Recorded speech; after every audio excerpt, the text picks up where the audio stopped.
In his victory speech last night in Brooklyn, Zoran Mandani, the incoming mayor of New York City who ran on a democratic socialist platform, cited Nehru. He cited Eugene Debs just in this victory speech alone. So I want to go ahead and roll this clip and maybe get a little bit of your reaction to it, Victor. This is S1. Standing before you, I think of the words of Jawaharlal Nehru.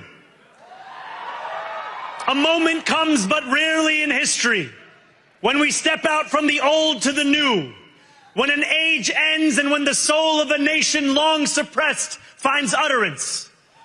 Tonight we have stepped out from the old into the new. The sun may have set over our city this evening, but as Eugene Debs once said,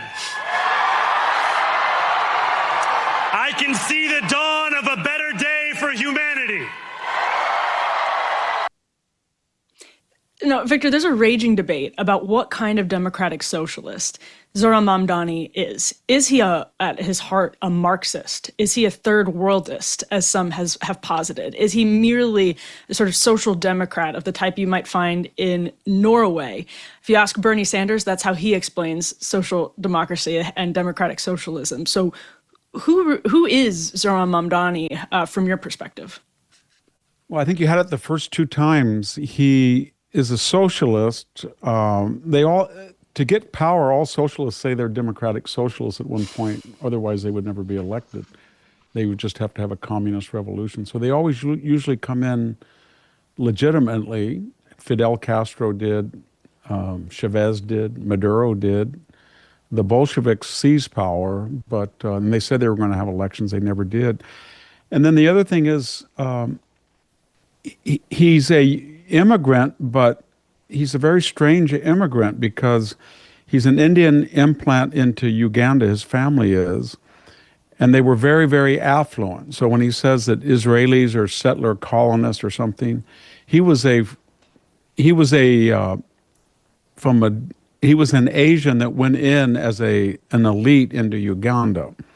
Mm-hmm. And he is as legitimate or as illegitimate as Europeans are who settled Israel, which he always criticizes. And then his family came over here, and his mother was a very affluent filmmaker. His father was an endowed professor, and they were very controversial. His father wrote a book in 2004, defending suicide bombing, among other things. And when you see clips of him speaking in Uganda, he has a completely different accent. He sounds like he's from India.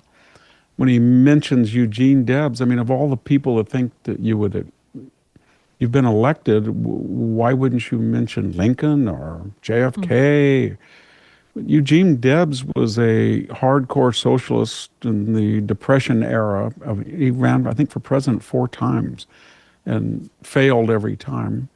Third-party candidate. So he's not a model of success. He never was, I guess you'd never say he led a national movement.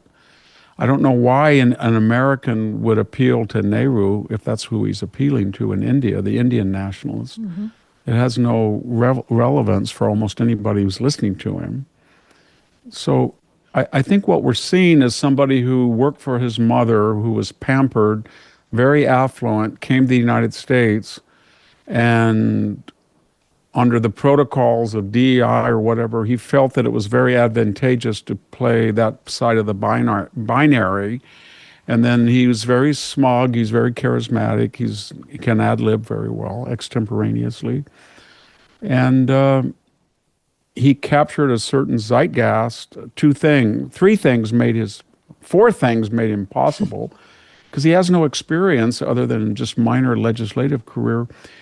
There's been a radical demographic changes. Almost 500,000 to 700,000 Jews have left New York. And we have a lot of people who were foreign born in New York, 65 of whom apparently voted for him, or more or so. And then in addition to that, it was an off-year election. It wasn't just a midterm election. It was a odd year where there was only these few states that had offices. And so you were going to have a low turnout, which favored him. then there was never a Bloomberg or Giuliani candidate that people could rally around as an oppositional. Instead, they bifurcated, they trisected the field with Eric Adams and Cuomo and Silwa, and all of them had baggage. Nobody really, so they never united around, no, they never got together and said, we don't want a socialist communist, let's unite around somebody. And he took advantage of that. Almost the first thing he said as well in that speech, but more importantly, all along the campaign, he doesn't understand American history at all. So he was talking about nullification. He said, I want to tell you that the federal government is not coming in here in ICE, and we're going to not allow ICE deportations. He also said he was going to arrest Benjamin Netanyahu. Well, what he's basically saying is that I'm going to order the New York PD to tell ICE they can't come in here when they are federal agents enforcing federal law under, and he has no idea of the Article 6 of the Constitution, that's the supremacy clause. It says, in matters of federal jurisdiction, federal officers and take precedence over state and local law. And he has no historical sense, because that's exactly what happened that caused the Civil War. I mean, slavery was a root cause, but the federal government said, we own Fort Sumter. And South Carolina says, I don't care. It's in our area of jurisdiction. And they said, well, we're monitoring the federal waterways, and they fired on it. And then additionally, Lincoln said to them, you don't own all of South Carolina. There's federal post office, there's federal armories. What I'm getting at is he doesn't understand our system of federalism. There's federal post offices, there's federal offices, there's federal parks in New York, there's federal agents, FBI, ICE, you name it. And they have jurisdiction there. It's not his city completely.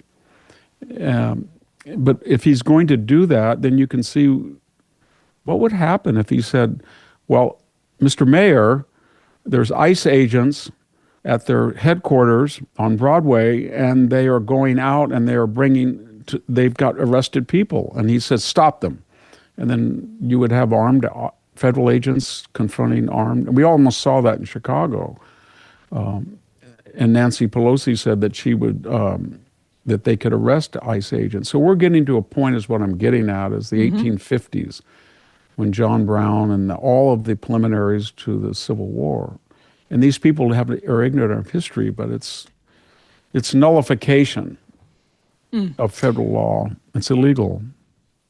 I wanted to ask you about this moment from Jennifer Welch, who's an increasingly popular, ascendant, progressive podcaster, sort of proudly vulgar and obscene, but also had this moment live from the Mamdani victory party last night. Let's go ahead here and roll S6. If it was all white people here right now, it would be boring as shit.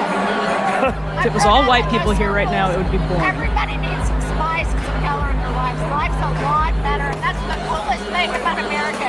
Americans have no culture except for multiculturalism. Well said. And we need to teach people how to embrace that. These crusty white people need to learn how to embrace it. So the stream didn't have the best audio, but probably the most interesting line she used there, Victor, was Americans have no culture except for multiculturalism. And then Mehdi Hassan agreed with her aggressively. What do you make of that? It's just more sign of ignorance. We have a rich literature. We have, Thomas Wolfe, Hemingway, Scott Fitzgerald, Thoreau, Emerson. We got one of the richest literatures in the world. We have the only constitution of its kind in the world. We don't have the parliamentary system. So no president can be in the White House unless he's elected, unlike the prime minister, his party can depose him and get another candidate without the people even voting on him. Most countries don't have a Bill of Rights. There's a rich tradition of American music that predates Mr. Mamdani and we have a unique American, I don't know, it's a middle-class culture. I mean, people mock it, but there's the idea of the American vacation, the American summers, the American do your own thing. And so when she says about white, she doesn't know anything about white people. I think she's a former interior decorator, and she's hung out with wealthy white people. I live in southern Fresno County, and it's mostly Hispanic now, but it's the scene of the Oklahoma diaspora, the Jodes of novel fame. And I can tell you these are the people of East Palestine, Ohio. She's never seen poor white people. And in actual numbers, maybe not percentages, they're the largest group of impoverished people in the world. So then you basically have an interior decorator who gets on social media or podcasts and spouts filthy words and gets a following, and then she thinks she's the spokesman for white people because she feels that people who are not white will patronize her, and she virtue signals and performance art her guilt.